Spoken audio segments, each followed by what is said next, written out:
Hello दोस्तों, आज प्रश्नावली 4.1 का प्रश्न नंबर दूसरे का तीसरा।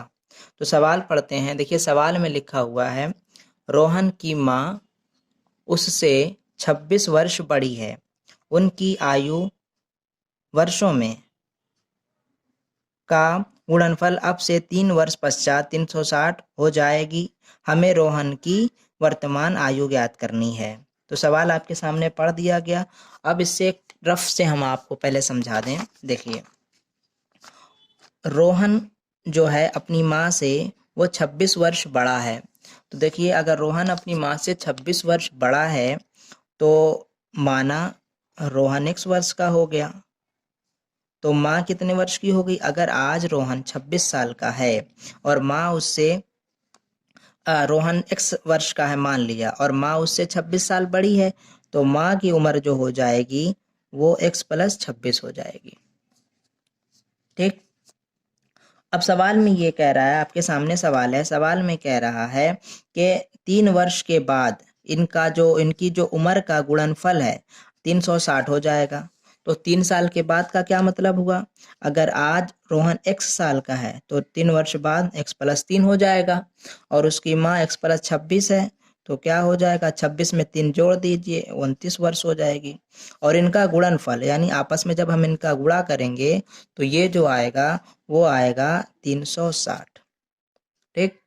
तो अब देखिए इस सवाल को फेयर पे जब हम इसको हमें ये करके बताना है कि ये द्विघात समीकरण के रूप में है या नहीं है। बस हमें ये बताना, इसको हल करके उसकी उम्र नहीं बतानी, बस हमें सवाल में जो बताना है वो ये कि द्विघात समीकरण बना देना है। तो देखिए सबसे पहले हमें क्या करना है कि हमें रोहन की उम्र, जैसे इसमें रफ पे माना था, यहाँ पे मान लेते हैं। सबसे पहले माना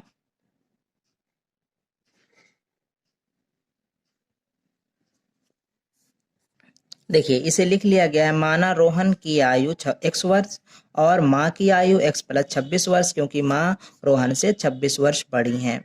अब क्या होगा? लिखेंगे 3 वर्ष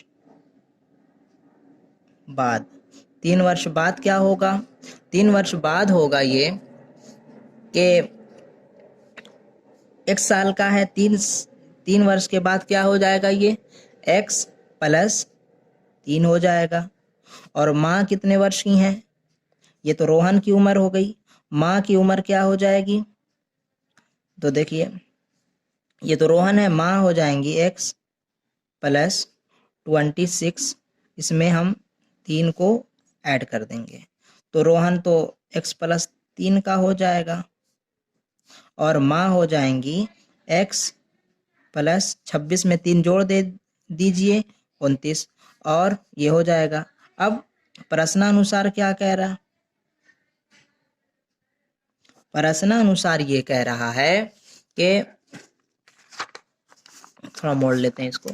सवाल में प्रश्नानुसार ये कह रहा है कि अगर हम इन दोनों का गुणनफल यानी x + 3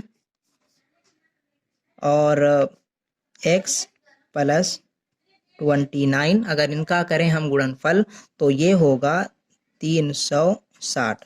प्रश्नानुसार सवाल में देखिए कह रहा है कि 3 वर्ष के पश्चात जो है उनकी जो गुणनफल है, उनकी आयु वर्षों में 3 वर्ष के पश्चात जो उनका गुणनफल है वो 360 हो जाएगा। तो गुणनफल का मतलब इसका हम गुणा कर दें। अब तो देखिए इसके लिए क्या करना है कि x का गुणा इस x में कर दीजिए। तो जब x का गुणा x में करिएगा तो आ जाएगा x² प्लस, फिर x का गुणा 29 में करिए, वो आ जाएगा 29x। फिर एक बार x का गुणा दोनों में हो गया, अब 3 का भी दोनों में करिए। 3 का गुणा x में करिए तो आ जाएगा 3x प्लस 29 का गुणा 3 में करिए तो ये आ जाएगा 87 बराबर 360। जैसे है अब वैसे लिख दें। अब देखिए यहाँ पर x² जैसे है वैसे लिख दें। ये दोनों एक जैसे पद हैं, जोड़ लीजिए, क्या आएगा? 32x plus 87। इसके आगे प्लस है, इसको पक्षांतर करके जो है लेफ्ट हैंड साइड की तरफ ले आइए। 360 है, जब इधर आएगा प्लस में है तो ये हो जाएगा माइनस, और इधर हो जाएगा 0।